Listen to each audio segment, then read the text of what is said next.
এখানে এসে যেটা দেখতে পেলাম যে ওনাদের একটা ব্র্যান্ড আওলাদ ব্র্যান্ডের যে চালের বস্তাগুলি এগুলি ওনাদের দাবি হচ্ছে এটা ইঁদুরে কেটে ফেলছে, তো চালগুলির বস্তা নষ্ট হয়ে গেছে। এটা আমরা কিছুটা দেখতে পেয়েছি, খুব বেশি না, হয়তো 8-10টা বস্তা এইভাবে নষ্ট হয়েছে। কিন্তু এটার বিপরীতে তারা নতুন আরেকটা চকচক ব্র্যান্ডের একটা বস্তায় এই চালটা রিপ্যাক করছে।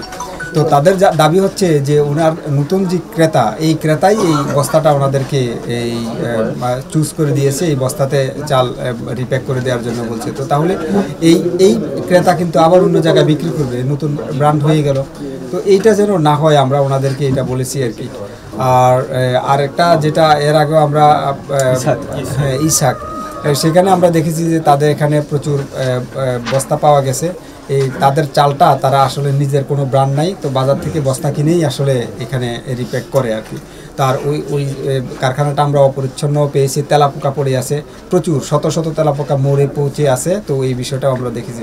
আর একটা বিষয়, এখানে ব্যবসায়ী নেতৃবৃন্দ আছে, আমি বলি যে এইখানে বস্তার বাজার আছে।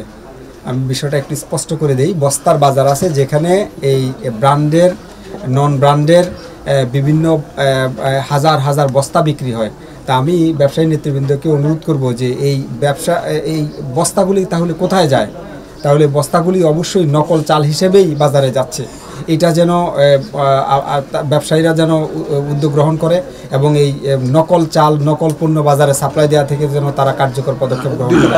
তাহলে আর আগের টাকা আমরা 40,000 করেছি, মোট 90,000 টাকা অর্থদণ্ড করেছি। আমরা চট্টগ্রাম রাইস মিল মালিক সমিতির পক্ষ থেকে আমাদের সদস্য সকলকে অবহিত করব। আজকে আমরা একটা মিটিং করব। মিটিংয়ের মাধ্যমে সবাইকে বলবো যে সরকারের বিধিনিষেধ এবং নীতিমালা অনুসারে যেন ব্যবসা বাণিজ্য পরিচালনা করে। আর এখানে আসলে 95% চাউল বিভিন্ন ডিস্ট্রিক্ট থেকে আসে। আমরা মূলত ওইসব চালগুলো এখানে দোকানে নামিয়ে বিক্রি করি। আমাদের চাকতাই মিল যেগুলো আছে এগুলোর মধ্যে 2% 3% চাল উৎপাদন হয়, তাও মাসে 1 মাস চলে।